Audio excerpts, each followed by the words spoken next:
Assalamualaikum warahmatullahi wabarakatuh. Selamat pagi semuanya. Mudah-mudahan semua bisa mendengar dengan jelas suara saya. Baik, pada kuliah ke berapa? Ke-12 ini ya, kita akan mendiskusikan topik lanjutan ya, eh, topik tentang prinsip mutu pangan ya. Minggu lalu kita sudah membahas tentang prinsip keamanan pangan ya. Jadi sekali lagi mutu dan keamanan pangan itu adalah hal yang mencirikan pangan yang memang layak untuk kita konsumsi ya. Eh, Ingat lagi keamanan itu keamanan pangan ya, itu sesuatu yang mutlak yang harus dipenuhi pada saat produk pangan tersebut diproses ya. Nah, sedangkan mutu pangan itu adalah sesuatu yang unik ya. Setiap produk punya keunikan mutu yang pada intinya itu banyak ditentukan oleh konsumen ya.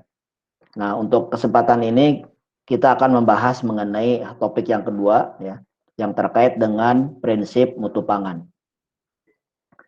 Jadi di sini yang akan kita bahas adalah tentang pengertian mutu pangan, faktor yang menentukan mutu ya, kemudian yang menyebabkan penurunan kenapa produk pangan itu selama penyimpanan terus menurun gitu ya. Kemudian bagaimana cara mempertahankannya ya. Dan sedikit saya akan singgung mengenai pengertian umur simpan dari produk pangan. Jadi mutu ya, mutu itu adalah tadi seperti di awal saya sampaikan sesuatu yang unik ya, yang khas yang dimiliki oleh setiap produk pangan.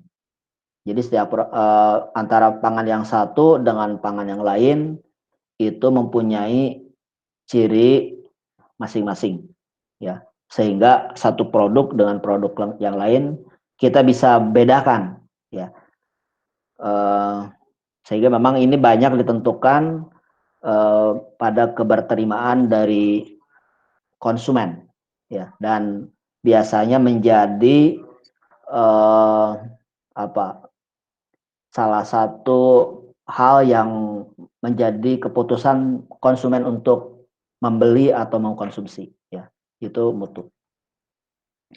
Jadi mutu itu sangat dipengaruhi oleh konsumen ya. Jadi setiap kita pasti sudah punya di dalam kepala kita misalkan roti tawar.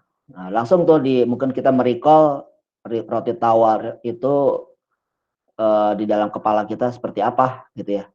Mungkin udah langsung terbayang kalau roti tawarnya itu warnanya putih, kemudian porositasnya ya, kemudian mungkin seberapa dia mengembang, kemudian warnanya seperti apa gitu ya. Kemudian kita ketika masuk ke dalam mulut kita berharapan kita teksturnya seperti apa, rasanya bagaimana, aromanya bagaimana. Nah, itu adalah contoh dari mutu ya. Jadi memang itu akan sangat dipengaruhi oleh konsumen ya.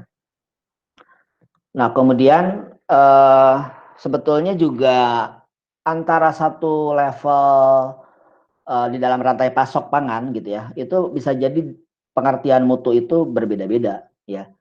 Mutu di tingkat individu bisa jadi artinya di tingkat konsumen ya, kita sebagai individu ya. Itu bisa jadi berbeda dengan mutu di tingkat industrinya. Ya, artinya misalkan kalau kalau kalau roti tadi ya di tingkat konsumen seperti ini kita definisikan. Tapi kalau di tingkat industri bisa jadi ada parameter mutu yang lain. Ya, misalkan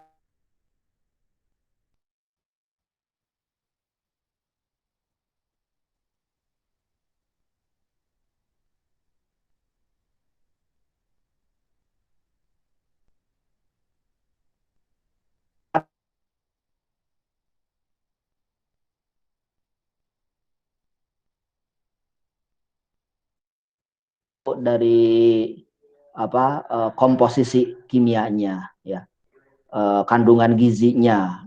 Itu bisa jadi pada saat di industri itu dia menjadi concern, ya, bahwa mutu yang dia definisikan seperti itu, ya.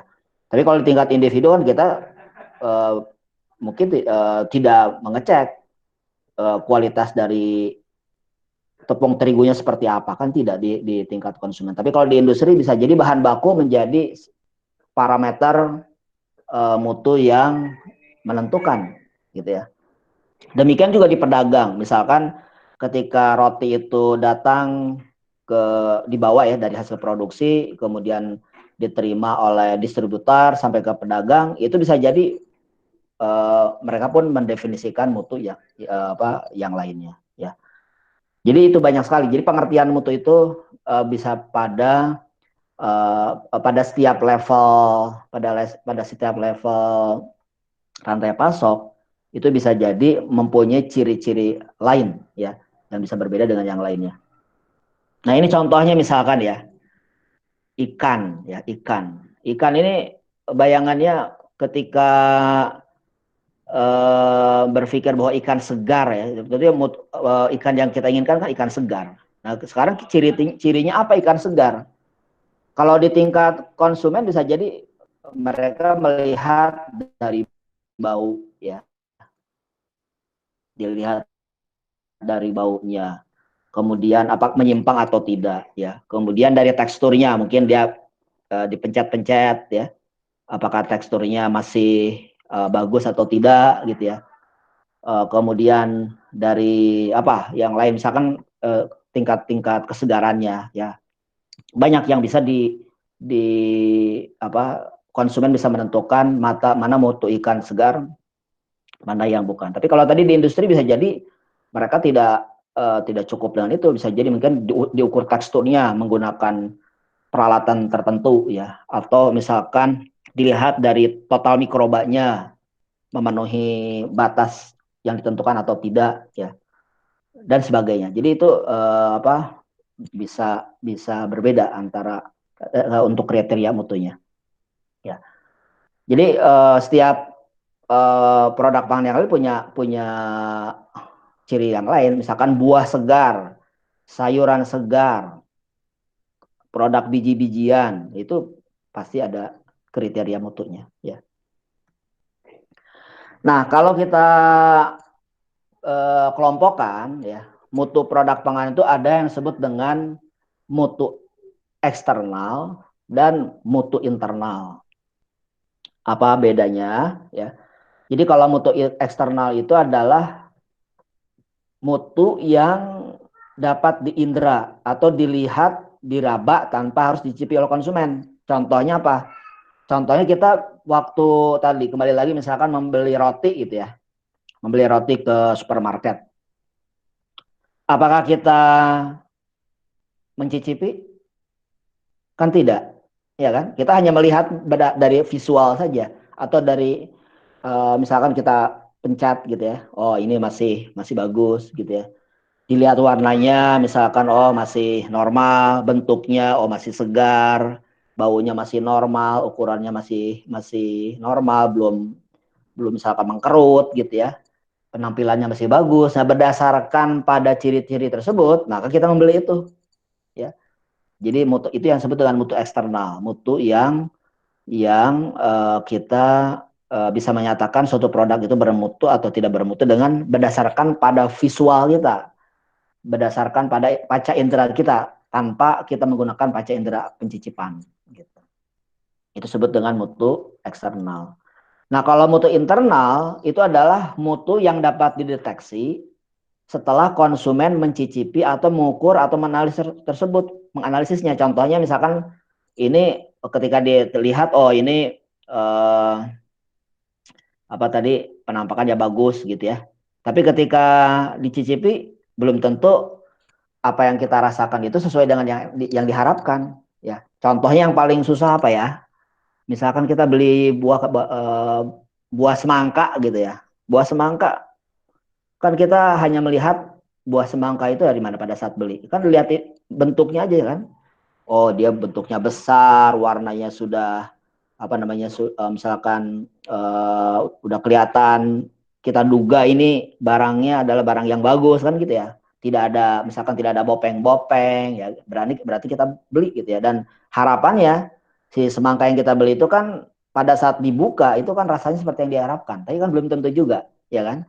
Seringkali kan kita tidak sesuai kan ya. Yang paling gampang beli duren gitu ya, kalau beli durian susah kan, kita tidak bisa tahu apa yang ada di dalamnya karena kita pada saat membelinya dalam, misalkan dalam bentuk durian yang kita tidak cicipi gitu ya, tapi ternyata tidak sesuai dengan yang kita harapkan. Nah itu, jadi mutu internal itu adalah sesuatu yang, contohnya cita rasa tadi, misalkan manisnya ya, misalkan tadi kita harapkan semangka ya, semangka itu harapannya seperti apa, mungkin warnanya merah, kemudian rasanya manis, tidak ada rasa asam gitu ya. Kemudian teksturnya juga masih seger, masih moisi gitu, masih berisi air ya, tidak kering. Nah, itu kan yang kita bisa rasakan setelah produk pangan itu kita konsumsi. Ya, jadi contoh misalkan dengan kekerasannya, keempukannya, kerenyahannya, kesegarannya, kealotannya, yang itu pada saat kita konsumsi. Atau misalkan yang terkait dengan mutu internal adalah nilai gizi misalkan, ya. Nilai gizi kan kita tidak bisa lihat, misalkan tadi roti gitu ya, roti berapa nilai gizinya, kan tidak bisa dilakukan secara visual. Itu kita bisa dapatkan kalau si zat gizi itu dianalisis proteinnya, kandungan karbohidratnya, lemaknya, ya, mungkin ada komponen vitaminnya, mineralnya. Nah dari situ baru tahu, oh dia bergizi karena apa? Proteinnya tinggi, karbohidratnya tinggi, lemaknya tinggi, kemudian misalkan banyak mengandung asam lemak tidak jenuh dan sebagainya. Itu adalah mutu yang bisa kita ketahui setelah setelah dianalisis gitu, setelah diuji. Nah ini kita kelompokkan sebagai mutu internal ya. Jadi jadi ada dua ya, diingat lagi, tadi ada mutu internal dan ada mutu eksternal yang kalian bisa bandingkan keduanya ya. Nah jadi quality atribut tuh banyak sekali ya.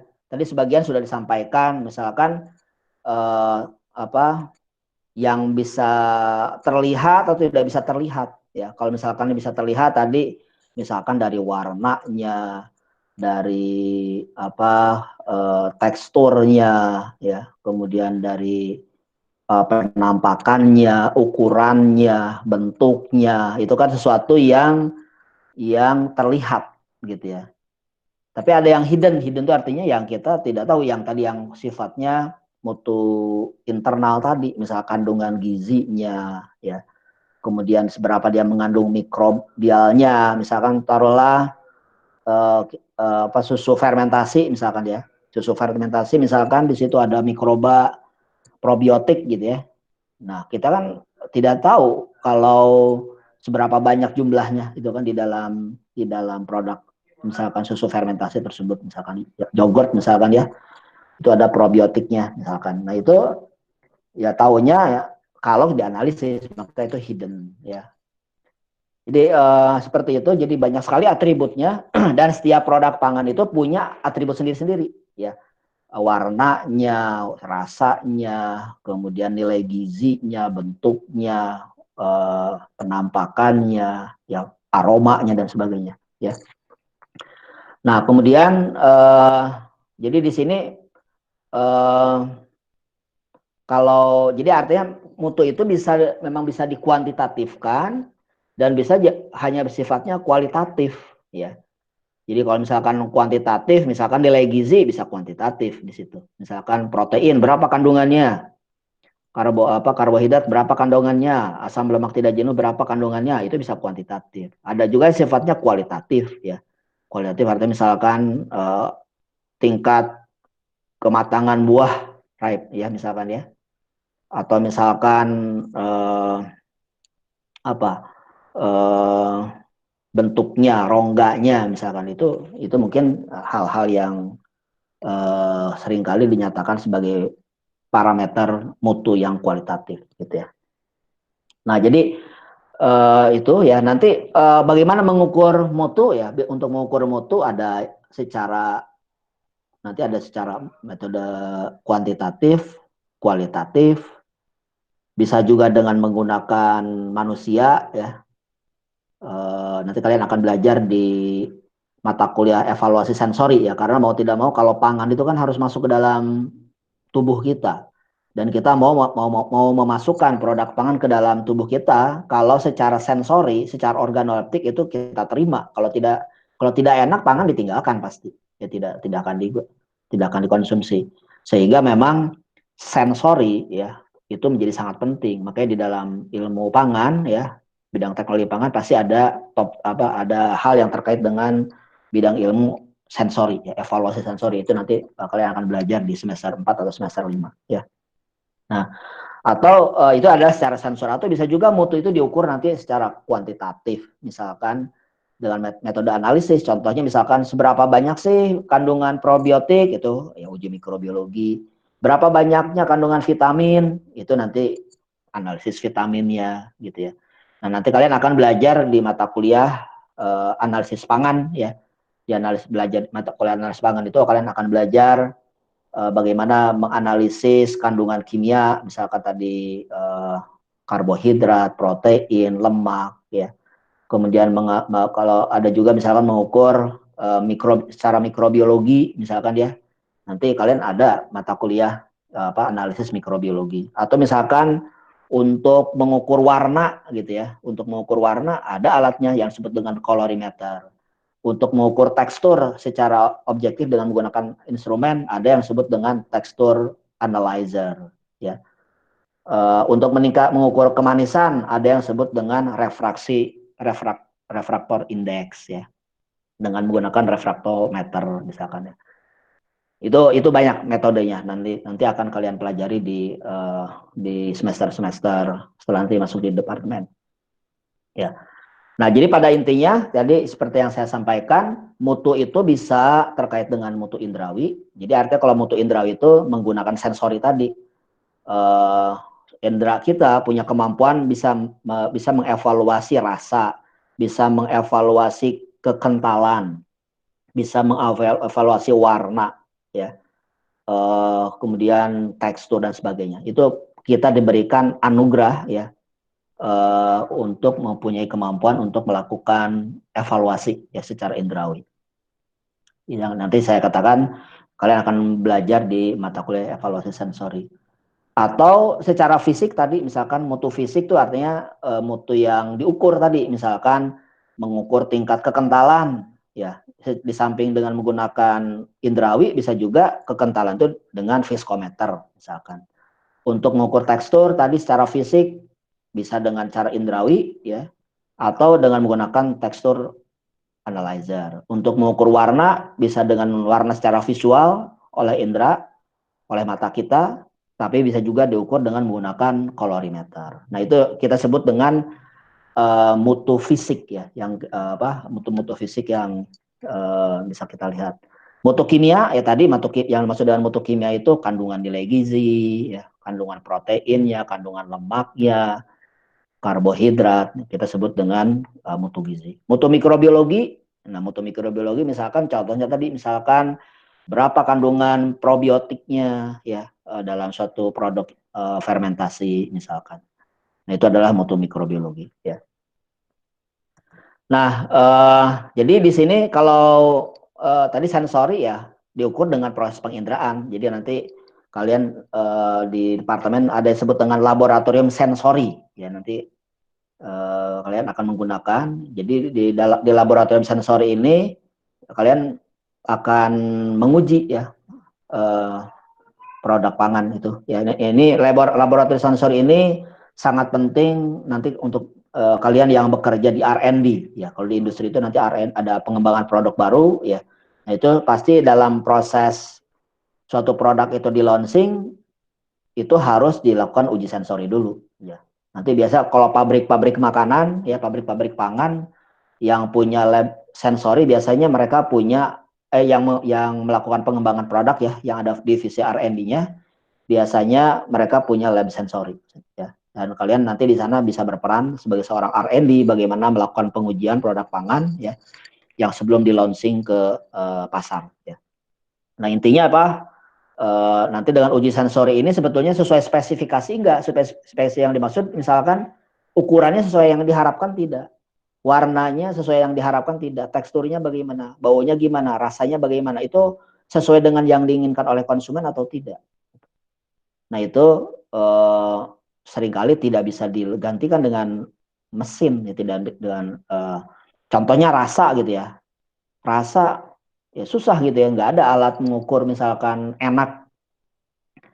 Kalau warna tadi bisa diganti dengan kolorimeter, ya ukuran bisa diganti dengan alat pengukur, tekstur dengan tekstur analyzer, bau nanti bisa juga ada instrumennya sendiri ya. Nah hanya kalau enak gitu ya, misalkan ini enak atau tidak enak, belum ada instrumen yang bisa menggantikan produk pangan itu untuk enak atau tidak, masukkan ke dalam alat gitu ya. Oh ini enak gitu, nggak ada ya. Itu kalau enak atau tidak enak pasti harus menggunakan sensori manusia gitu ya, berdasarkan penelitian manusia. Nah, atau misalkan tadi ini diukur secara objektif tadi ya, misalkan mie instan tadi ya, mie instan itu bandingkan dengan bihun itu ya kan sama-sama produk pasta ini ya. Itu udah kalian pasti di dalam otaknya, dan kalau untuk masing-masing langsung bisa berpikir kan bedanya mie instan dengan bihun, udah jelas gitu ya. Ekspektasi kita adalah mie instan itu apa? Harus warnanya kuning gitu ya, bentuknya keriting, kemudian mungkin relatif kalau patah ya, kalau kita apa namanya tekan dia akan patah gitu ya. Kemudian kalau dimasak mengembang misalkan ya, itu harapan, pasti harapan produk terhadap produk mie instan seperti itu. Tapi kalau bihun udah lagi harapannya, ketika kalian melihat beli bihun pasti yang terbayang oh bihun itu putih gitu. Kalau bihun ada warnanya kuning, kalian pasti mikir kok bihun kuning ya gitu ya. Sama juga kalau misalkan mie instan kok putih ya, nggak kuning, itu pasti mindset kalian akan berbicara gitu ya. Nah itu pasti ketika dalam pengembangan produk pangan eh, itu sensori yang kita miliki itu harus dipertimbangkan gitu ya. Seorang R&D itu harus harus bisa tahu ini konsumen maunya apa gitu, dan itu menjadi penting diketahui gitu ya, karena pasti setiap produk pangan itu punya ciri khas yang susah untuk diubah mindsetnya ya. Misalkan taruh lagi nih, mie itu dalam mindset orang warnanya tuh kuning gitu ya. Sekarang coba misalkan kalian mengembangkan R&D, dalam R&D misalkan mie instan dibuat warnanya biru gitu ya. Apa produk itu akan laku? Belum tentu. Karena apa? Itu kan harus mengubah mindset manusia. Ya mengubah mindset bahwa yang tadinya warnanya kuning sekarang bisa lo jadi biru kan susah gitu.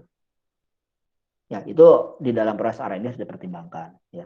Sama juga bihun pasti ekspektasinya seperti apa? Putih, misalkan ada bihun warnanya merah, sama aja susah. Itu pasti dari sisi pengembangan produk tidak mudah ya untuk bisa menghasilkan produk yang sukses di pasaran gitu ya. Nah ini atau misalkan tadi instrumen ya, dengan menggunakan instrumen tadi misalkan untuk mengukur kadar apa protein, kadar itu kita harus menggunakan peralatan ya, ya seperti itu ya. Reologi itu untuk mengukur tekstur, misalnya kita ilmunya ilmu reologi misalkan ya. Nah seperti itu ya. Nah kemudian, nah ini contohnya parameter misalkan yang bagaimana eh, indrawi itu bisa digantikan dengan fisik yang seperti yang sudah saya jelaskan. Contohnya misalkan keasaman ya. Lidah kita bisa melakukan mendetek ini produk asam atau tidak asam, udah langsung tahu ya. Oh ini produknya asam, oh ini produknya tidak asam gitu ya. Lidah kita mampu melakukan pencicipan. Tapi kalau pakai instrumen bisa ukur aja pH meter ya. Kalau dia produknya asam pasti pH-nya rendah. Kalau produknya basa atau tidak asam dia pH-nya tinggi gitu. Itu dengan menggunakan pH meter misalkan. Kekenyalan ya.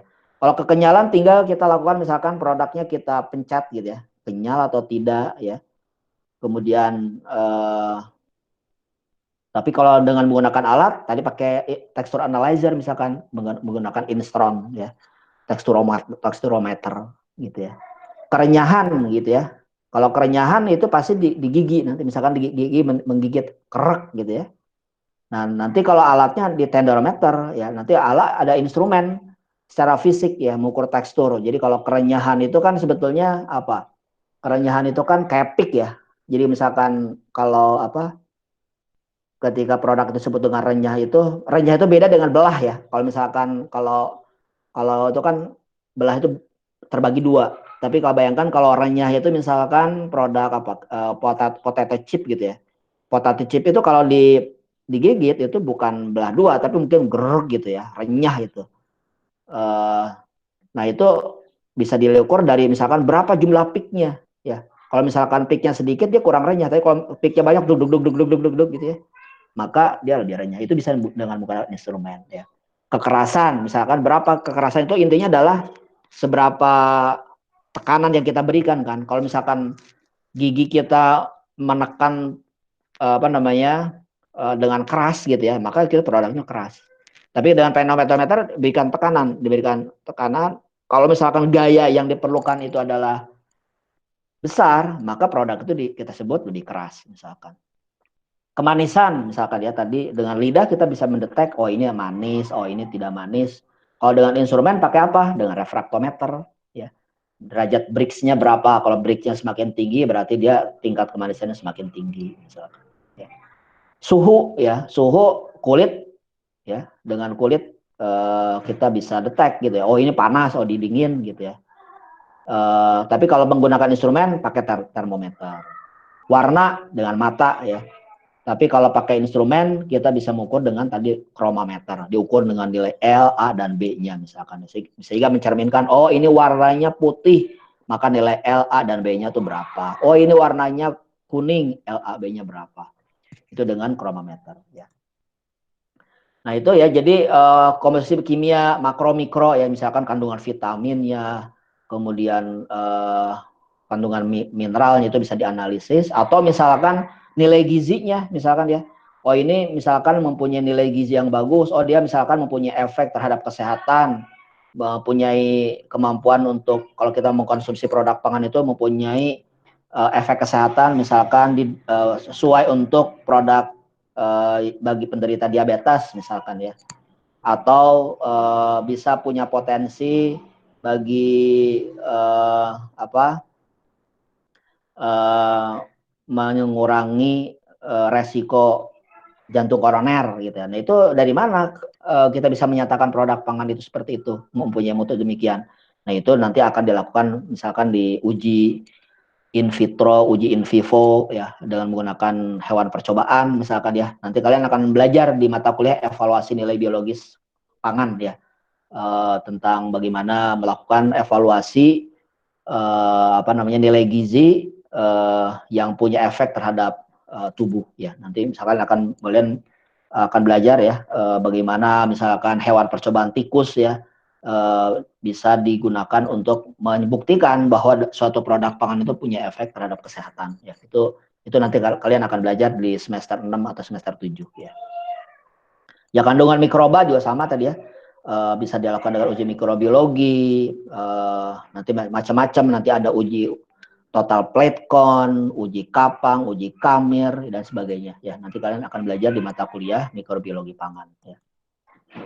Nah, jadi sekali lagi di sini yang pernah saya sampaikan di minggu lalu ya. Jadi mutu, jadi setiap produk pangan yang diproduksi itu punya awal mutu ya. Jadi dia define quality ya. Setiap industri itu punya define quality. Oh, jadi saya ketika membuat roti, industri udah tahu roti yang harus dibuat seperti apa ya, yang itu bisa memenuhi keinginan konsumen ya.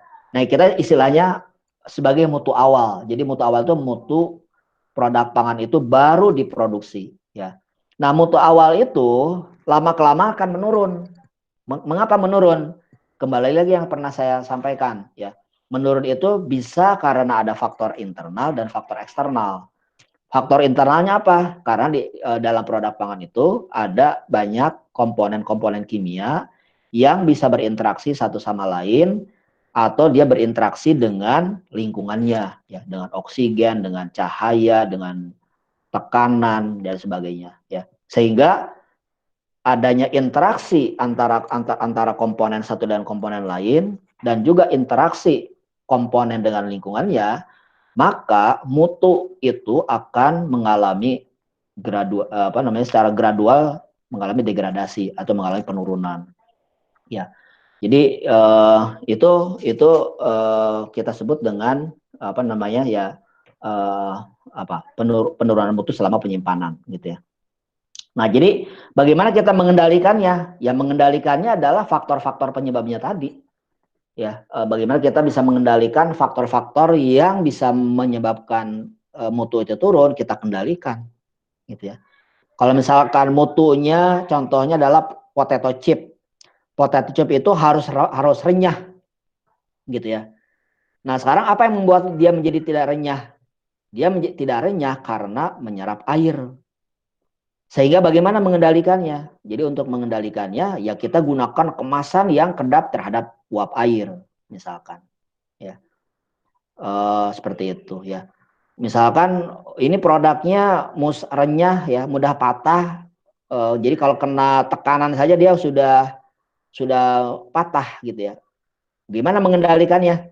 Ya kendalikan dengan kemasan, misalkan dengan menggunakan kaleng atau kemasan yang rigid, ya, yang menyebabkan produk itu tidak mengalami kerusakan, atau dengan menggunakan kemasan yang ditiup dengan gas nitrogen misalkan, ya, sehingga produk itu menjadi lebih tahan terhadap tekanan atau tekanan dari selama pengangkutan atau selama disimpan, ya. Jadi itu cara-caranya, ya. Jadi menjadi sangat penting sebagai seorang kalian sebagai food teknologis adalah untuk mengetahui parameter mutunya. Setiap produk itu punya parameter mutu dan itu harus dikenal dengan baik. Jadi kalau sudah kenal parameter mutunya, maka kita bisa tahu bagaimana mengendalikan, bagaimana mengontrol supaya mutu tersebut eh, menurunnya itu bisa diminimalkan selama penyimpanan, gitu ya. Nah, ini adalah satu ilustrasi yang menjelaskan bagaimana mutu itu bisa mengalami penurunan selama pengolahan dan selama penyimpanan. Jadi yang ini adalah titik di mana mutu awal dari bahan baku, ya.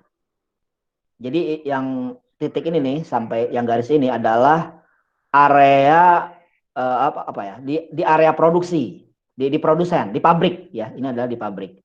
Nah, di pabrik itu misalkan bikin roti tadi. Bikin roti itu pasti ada formulasi kan. Ya, di situ ada tepung terigu, ada gula, ada yeast, ya, dan sebagainya. Itu dicampur, ya. Dan mutu bahan baku itu akan menentukan, ya. Jadi kalau misalkan mutunya jelek, pasti dia punya akan lebih di sini, akan lebih di bawah. Tapi kalau mutunya bagus akan berada di atas, gitu ya. Di atas garis ini, ya. Jadi itu akan menentukan, ya.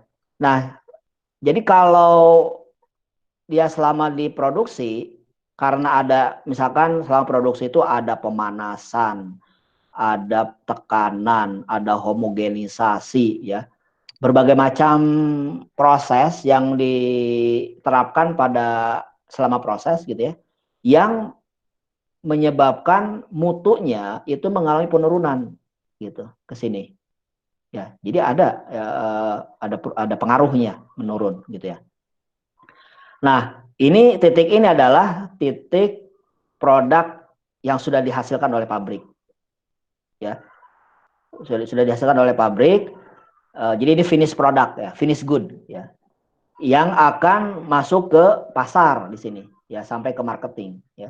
Jadi di pemasaran, di retail atau masuk ke pabrik lain misalkan, ya.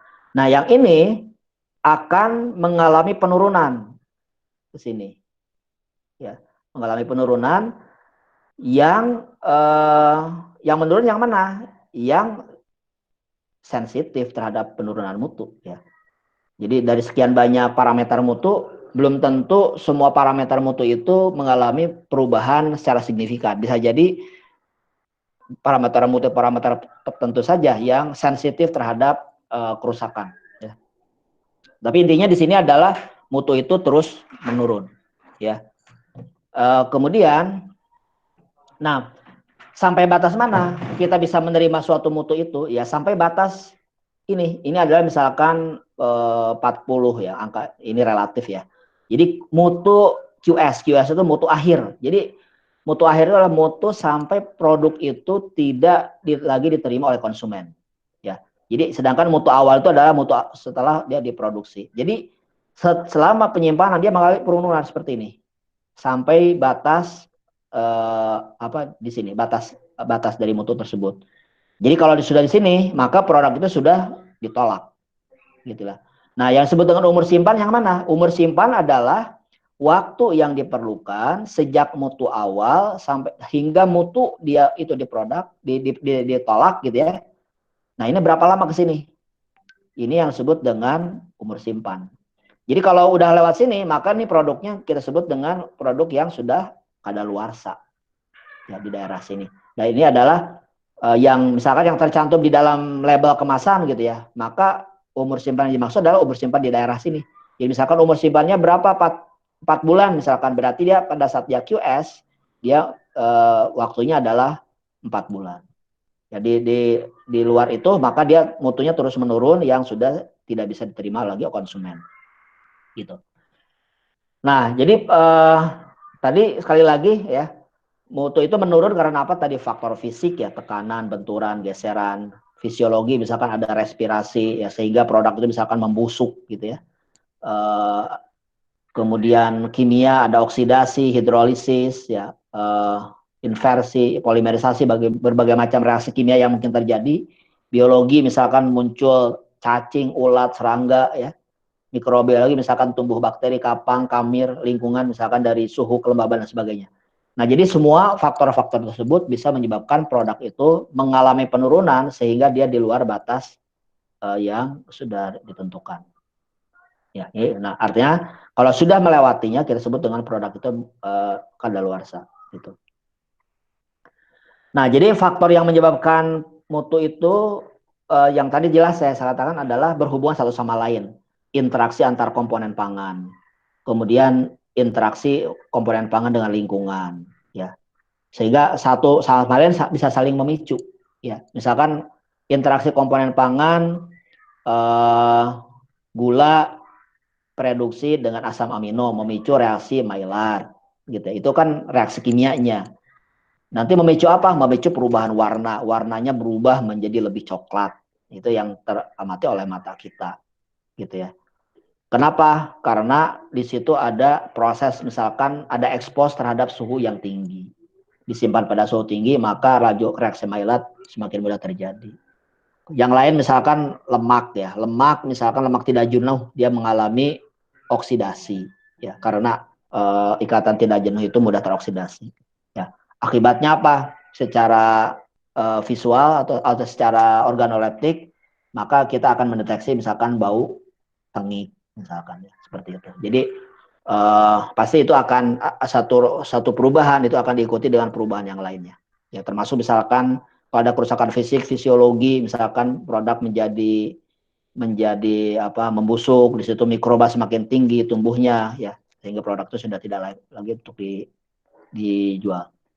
Ya, jadi ini adalah faktor-faktor yang bisa memicu ya, faktor-faktor tersebut bekerja dengan lebih cepat. Misalkan fisik ya, suhu tinggi, kelembaban misalkan ya, fisiologi oleh pengaruh suhu tinggi, kimia misalkan reaksi kimia itu sangat dipengaruhi oleh suhu, oleh udara, oleh oksigen misalkan ya, oleh cahaya ya, biologi misalkan kelembaban ya dan sebagainya.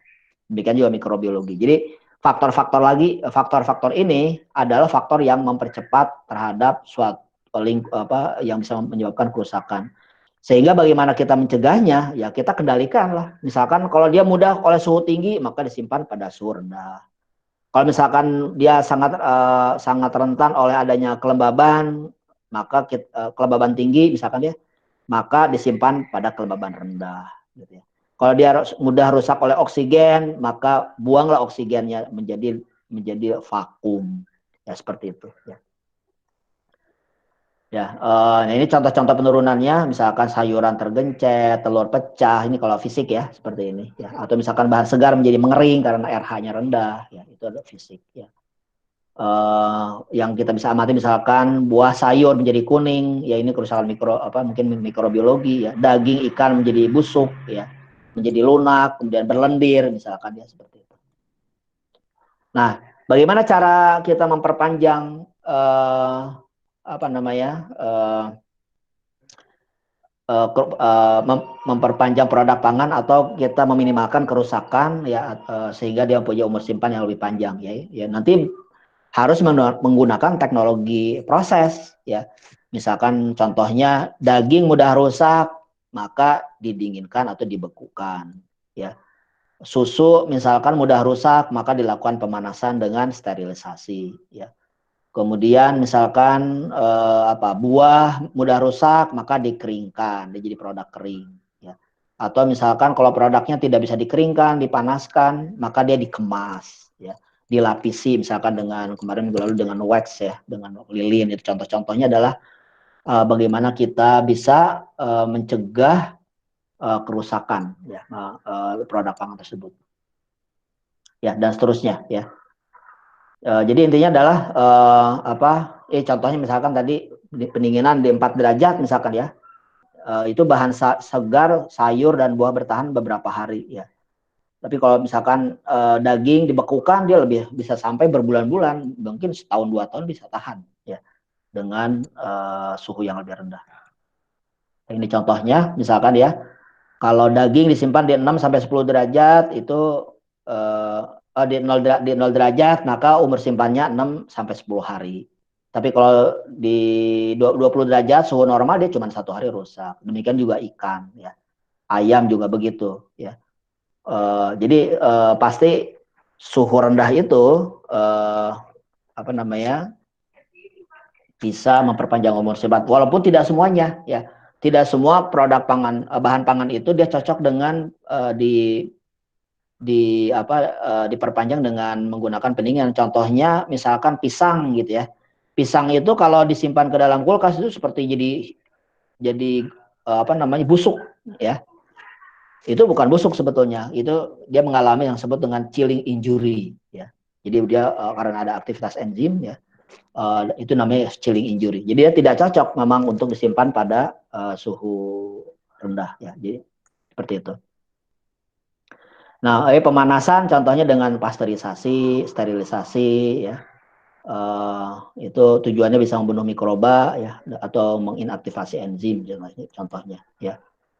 Atau menurunkan kadar air misalkan tadi dengan pengeringan misalkan ya.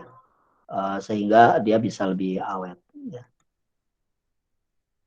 Nah, jadi yang lain-lain juga sama ya. Jadi ini nanti kalian akan belajar di mata kuliah teknologi pengolahan pangan ya.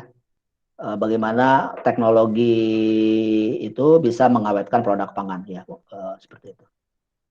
Ya, misalkan di sini udara ya, oksigen ya, maka dengan cara misalkan dihilangkan oksigennya ya, atau karena bahan pangan itu misalkan buah sayur itu masih mengalami respirasi, nah respirasi itu dia membutuhkan peran dari oksigen, maka itu juga bisa diatur ya. Maka ada istilah disebut dengan modified atmospheric storage. Itu untuk bahan-bahan segar ya. Bagaimana kita mengendalikan udara ya sehingga dia bisa dihambat respirasinya. Ya. Contohnya apa ya? Contohnya yang simple misalkan ya. Pisang misalkan ya, pisang. Pisang itu yang bagus kan kuning ya, kuning. Tetapi ketika artinya gitu, kalau di tangan konsumen ya, kalau di tangan konsumen yang disebut dengan pisang itu adalah pisang yang kuning ya yang udah matang gitu ya, itu konsumen langsung ya.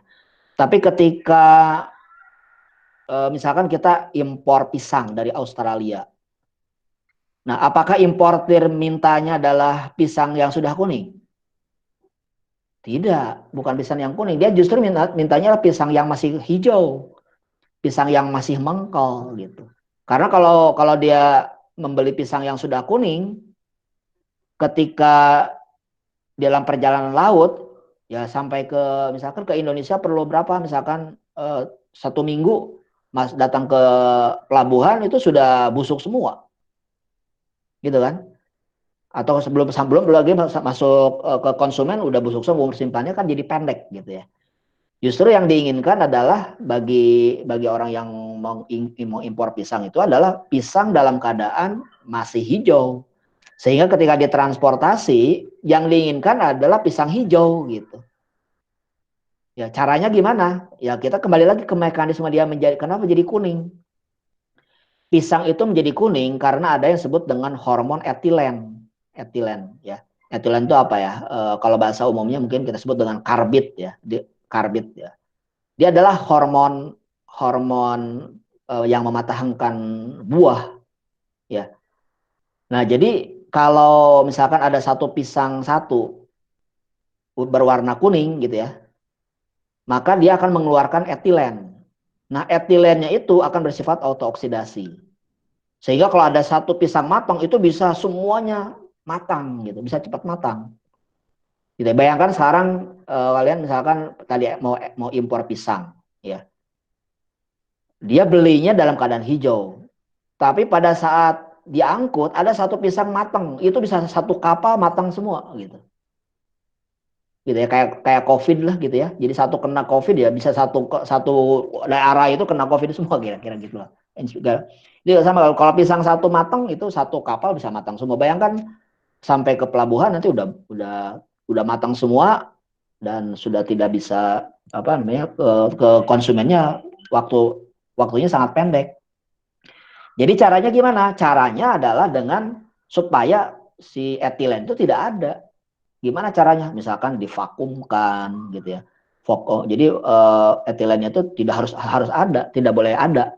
Diatur nanti atmosfernya sehingga tidak terbentuk misalkan eh, adanya etilen di dalam di dalam lingkungan tersebut. Ya, itu seperti itu. Jadi kita harus ketika kita akan mengendalikan, maka kita harus tahu apa yang menyebabkan dia mengalami kerusakan.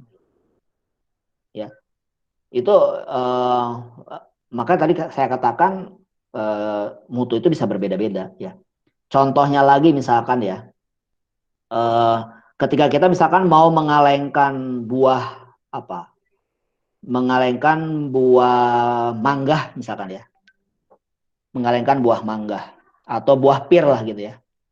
Bayangkan sekarang, apa ekspektasi dari mangga yang dikalengkan?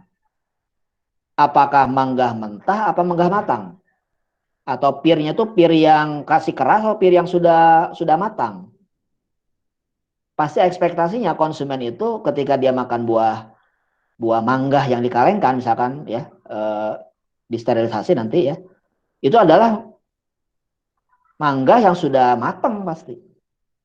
Ya kan atau buah pir yang sudah matang. Jadi bagaimana sama juga mekanisme tadi penjelasannya seperti yang tadi pisang. Buah mangga atau buah pir menjadi matang karena adanya aktivitas dari etilen. Nah, dalam hal ini si pabrik bukan menginginkan etilen tidak ada, malah dia inginkan etilen ada di situ. Sehingga dalam proses di pabrik nanti ya di dalam proses pembuatan misalkan di pabrik nanti sebenarnya ada tayangan videonya ya. Di pabrik pengalengan buah pir itu di dalam tahap produksinya itu buah pir yang baru dipetik itu ya dari misalkan dari pohon itu kan masih dalam belum matang ya, masih dalam keadaan mengkel. Nah, jadi supaya dia sebelum dikalengkan, satu area gudang buah pir itu disemprot dulu dengan etilen. Sehingga dipastikan pada saat dia dikalengkan, si buah pir itu sudah masak, sudah matang. Ya itu kan, jadi artinya dua hal yang secara mekanismenya sama, tetapi yang satu diinginkan, yang satu tidak diinginkan. Gitu. Tergantung dari bagaimana kita mendefinisikan mutu tersebut. Ya, tapi intinya adalah ketika kita ingin mempertahankan suatu mutu, maka kita juga harus mempunyai pemahaman terhadap karakteristik bahan, karakteristik kemungkinan mekanisme reaksi yang terjadi, ya, sehingga kita bisa kendalikan. Ya. Yang lain juga sama, misalkan iradiasi, misalkan contohnya rempah-rempah, buah segar itu bisa dilakukan dengan iradiasi, ya, sehingga dia menjadi lebih awet, ya. Seperti itu. Itu saya kira beberapa hal, ya, yang terkait dengan topik kuliah hari ini, ya. Jadi intinya adalah setiap produk pangan itu mempunyai mutu yang berbeda-beda, ya. Kemudian itu bisa diukur, ya, baik secara objektif, secara dengan peralatan, atau secara subjektif dengan menggunakan indera manusia, gitu ya. Nah, di dalam tugas yang sudah saya sampaikan, ya mohon bisa dikumpulkan, ya, mungkin sebelum kalau supaya tidak numpuk nanti tugasnya, yang sudah siap dikumpulkan, ya. Jadi kalian dimintakan untuk mengidentifikasi untuk produknya masing-masing itu apa yang menjadi kriteria keamanannya, apa yang menjadi kriteria mutunya, ya. Kemudian nanti terkait dengan metode pengolahannya, ya. Jadi kalian tolong itu bisa diselesaikan, ya. Dan mudah-mudahan nanti akan sangat membantu pada saat kalian mengerjakan UAS-nya, ya. Oke, jadi itu materinya, ya. Nah, nanti saya sudah sharing tadi di grup, ya, bahwa nanti untuk ujian UAS kita tidak ada ujian, ya. Jadi tapi nanti ada ekivalensi dengan ujian, ya. Jadi bentuknya adalah tugas mandiri yang harus dilakukan oleh setiap mahasiswa.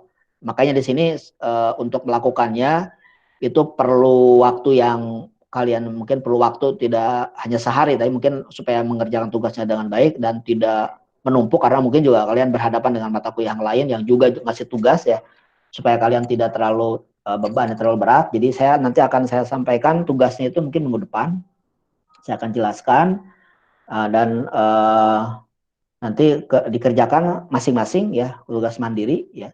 Hasilnya nanti diposting di FTP IPB 200, ya, Gmail, ya.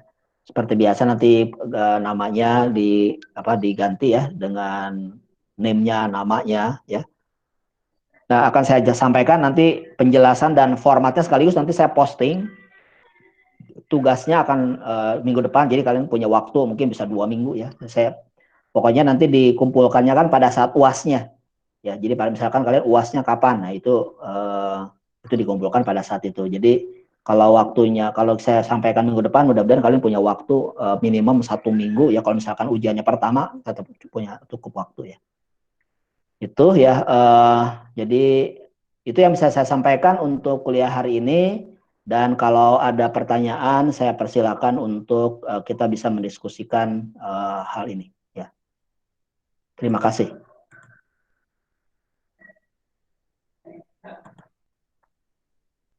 Baik, mungkin itu silakan Lutfi, kalau ada pertanyaan dari teman-teman sekalian, silakan mohon bantuannya untuk Lutfi bisa membantu untuk membacakan, ya. Tapi sampai saat ini belum ada pertanyaan, tapi silakan kalau ada pertanyaan saya persilakan. Baik Pak, pertanyaan pertama ini dari Ada. Dia bertanya bahwa pernah menemukan beberapa produk makanan ringan. Jadi di waktu awal-awal produksi itu isi dalam kemasannya banyak. Tapi menurut dia lumayan laku, tapi lama-kelamaan isi dalam kemasan semakin berkurang. Mengapa demikian? Maksudnya selama disimpan berkurang atau bagaimana? Atau ditimbang semakin menyusut atau apa? Saya kurang jelas ini pertanyaannya.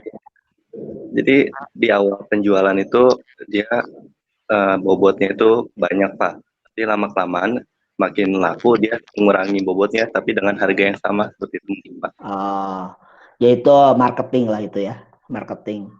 Kadang-kadang mungkin harga bahan baku semakin mahal gitu, ya. Kemudian ya bahan baku mahal kan konsekuensinya harga naik kan. Tapi kalau harga naik mungkin konsumen nggak mampu beli gitu. Jadi cara yang dilakukan mungkin oleh produsen, ya harganya sama tapi bobotnya dikurangi, ya. Atau misalkan kita beli apa? Beli produk besar misalkan ya, tapi karena harga naik dikecilkan gitu. Yaitu pasti terkait dengan biaya produksi ya. Kan harga naik terus. Kalau harga naik terus pasti konsekuensinya biaya produksi semakin meningkat. Kalau biaya meningkat berarti kan bebannya akan ke konsumen ya. Nah, sekarang pertanyaannya konsumen apakah sanggup untuk membeli produk tersebut dengan harga yang lebih tinggi? Belum tentu. Mungkin konsumen hanya punya kemampuan membeli produk itu pada harga tersebut. Nah, sehingga yang dilakukan oleh produsen ya memperkecil ya untuk supaya biaya produksinya ya masih masuk gitu. Itu saya kira itu dari sisi strategi pemasaran. Yang jelas yang tidak boleh adalah antara label dengan isi berbeda, itu yang melanggar. Jadi misalkan labelnya sama saja 250 gram, tapi ketika diimbang 200 gram, nah itu menyalahi aturan. Tapi kalau misalkan di labelnya sebelumnya 250, kemudian sekarang jadi ringan, dan dicantumkannya dia memang menurunkan jadi 200, ya nggak apa-apa, toh dia memang mencantumkan sesuai dengan yang ada di label, tidak menyalahi aturan. Yang menyalahi aturan itu kalau antara isi dengan keterangan yang tercantum pada produk itu berbeda. Itu sih jawaban saya. Ya Pak, saya ingin bertanya juga Ya, mengenai silakan. pelabelan yang ada di komposisi label itu, komposisi apa di kemasan makanan itu ada yang dicantumkan persennya, ada juga yang enggak. Itu memang ada aturannya atau bagaimana Pak? Ya, nanti ada tata cara pencantuman untuk label. Nanti kalian akan belajar di mata kuliah peraturan pangan. Ya, jadi ada tata caranya tuh. Bagaimana misalkan komposisi nilai gizi misalkan ya, nutrition fact misalkan ya. Di situ ada caranya bagaimana apa menghitungnya ya. Kemudian apa cara cara menuliskannya berapa desimal itu ada aturannya tersendiri ya. Termasuk misalkan dia posisinya harus posisi di depan, posisi di belakang gitu ya. Ukuran hurufnya itu ada aturannya ya. Dan itu dinilai, dievaluasi oleh Badan POM ya. Sebelum misalkan produk pangan itu mendapatkan izin edar MD ya. Mungkin kalian bisa lihat di dalam produk pangan itu ada kode MD. Nah, kode MD itu adalah kode yang menyatakan bahwa produk pangan tersebut sudah dinilai kelayakannya oleh Badan POM ya. Sehingga artinya labelnya sudah sesuai semuanya, semua sudah persyaratan sudah dipenuhi. Keluarlah MD tersebut ya. Termasuk yang dievaluasi adalah labelnya. Bagaimana mencantumkan tadi misalkan apakah persen atau apa. Kalau sudah mereka sudah punya prosedur ya, bagaimana cara mencantumkan keterangan-keterangan yang ada di dalam label. Gitu. Oke, ada lagi pertanyaan?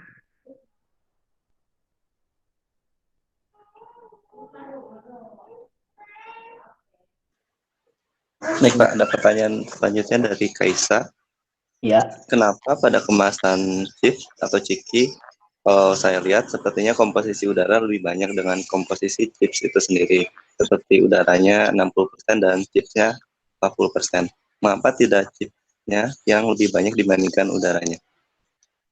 Oke, udara itu kan gas inert ya, gas inert ya. Tentu saja dia supaya menahan beban ya, supaya menahan beban itu apa harus harus mengembang gitu ya. Jadi supaya supaya produknya itu tidak mudah rusak oleh tekanan fisik gitu ya.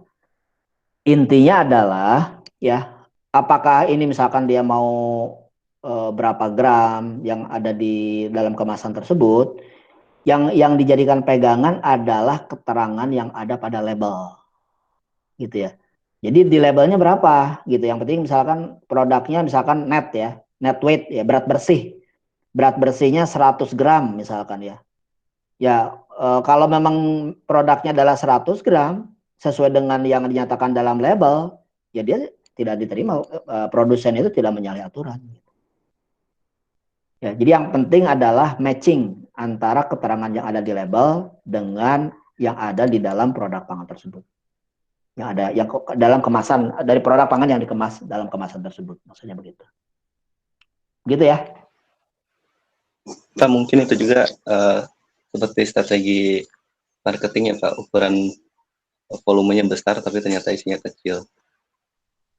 Ya, ya intinya kan sebetulnya mengganti gas inert itu kan. Jadi kan dia tujuannya tadi untuk itu kan biasanya untuk produk yang crispy ya, potato chip misalkan. Jadi kalau supaya dia menahan tadi, yang pertama adalah menahan gesekan, kerusakan karena gesekan. Karena kalau misalkan taruhlah kemasannya tidak mengembung kan berarti kalau dia ditumpuk itu kan masih ada potensi si produknya itu kan hancur gitu kan, sehingga dia memang dikembangkan gitu. Itu yang pertama. Yang kedua adalah untuk mengusir oksigen ya, jadi memang diganti dengan gas inert gitu. Jadi intinya sih ketika ditanyakan apakah udaranya lebih besar, ya, yang penting sih intinya adalah itu produsen punya pertimbangan ya, yang akan dievaluasi ya misalkan oleh Badan POM adalah sebetulnya apakah benar tidak antara yang dideklar pada label dengan apa yang dikemas gitu. Itu harus matching gitu. Jangan sampai tadi misalkan gasnya banyak gitu ya, kemudian dicantumkan 100 gram, tapi ketika ditimbang cuma 50 gram, nah itu baru menyalahi aturan. Ya, yang penting sih kalau selama dia matching itu tidak apa-apa. Begitu, ya. Baik Pak.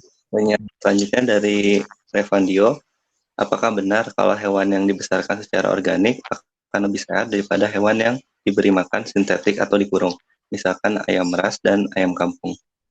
Oke, jadi nanti ada sebut bukan apa namanya, ada pangan juga sama ya, misalkan sayuran organik gitu ya, atau misalkan hewan yang diberikan organik gitu ya. Apakah ini lebih baik atau tidak lebih baik, itu nanti tetap ada penilaiannya. Jadi nanti ada komisi. Jadi itu kan nanti biasanya akan dicantumkan pada label. Misalkan sayuran organik misalkan ya. Atau misalkan biasanya tuh ada tuh di dalam label-label kemasan itu dia mencantumkan keterangan tersebut. Nah, untuk bisa mencantumkan keterangan tersebut itu tidak sembarangan. Jadi produsen tidak mau apa namanya, tidak begitu saja mencantumkan keterangan tersebut. Itu nanti ada komisi penilai. Jadi itu harus didaftarkan dulu. Didaftarkan, diuji betul atau tidak ya, seperti yang diklaimkan ya. Ditelaah, harus misalkan ditelusuri ke apa namanya, bagaimana dia berbudidaya gitu ya. Betul nggak dia menggunakan apa misalkan hal yang sifat organik, itu dicek dulu semuanya. Nanti kalau misalkan sudah sesuai, baru dapat keterangan tersebut gitu ya. Jadi intinya sih apa namanya, mengenai masalah apa lebih sehat atau tidak apa ya orang kan tergantung ransumnya ya. Jadi kalau misalkan ransumnya memang dia tidak organik, mungkin dia ada hormon atau ada apa, bisa jadi dia mungkin mengandung residu hormon yang potensinya lebih tinggi gitu ya. Tapi kalau yang organik jelas potensi tidak ada. Tapi sekali lagi itu akan ada penilaiannya sendiri gitu ya di komisi, saya lupa namanya komisinya apa ya. Tapi itu dinilai benar ya, dievaluasi betul sehingga memang layak untuk mencantumkan keterangan pada label begitu. Tuh jawabannya ya. Ada lagi? Baik Pak. Tanya selanjutnya dari Nabila. Disebutkan dalam PPT terdapat parameter RH. RH itu apa ya Pak? RH itu relative humidity. Jadi kelembaban relatif. Misalkan kelembaban relatif itu menunjukkan berapa jumlah, simpelnya menunjukkan jumlah uap air yang ada di udara ya dibandingkan dengan tekanan uap air murninya. Itu biasanya seperti itu ya. Jadi RH itu kalau dihitung tekanan uap air di udara dibagi dengan tekanan uap air murninya. Jadi itu rumus seperti itu. Jadi tapi intinya adalah RH itu adalah menunjukkan seberapa banyak uap air yang ada di udara. Jadi kalau misalkan RH-nya tinggi berarti kandungan uap airnya di udara itu tinggi. Kalau RH-nya rendah maka kandungan udara itu rendah ya. Kandungan airnya, uap airnya itu rendah ya. Jadi kalau misalkan contohnya apa ya? Misalkan kalian pergi ke suatu lokasi, kok badan kalian kok agak mengering gitu ya. Mengering ya. berarti di situ kandungan uap airnya rendah, sehingga karena tidak ada keseimbangan dengan tubuh kita, maka sebagian uap air yang ada dalam tubuh kita itu ketarik sehingga kita merasa lebih kering gitu. Tapi kalau misalkan RH-nya tinggi, maka jadi udaranya tinggi gitu ya, kelembabannya tinggi ya. Jadi intinya adalah menunjukkan jumlah uap air yang ada di udara gitu ya. Nanti kalian akan belajar di mata kuliah prinsip teknik pangan ya untuk hal tersebut. Oke, ada lagi?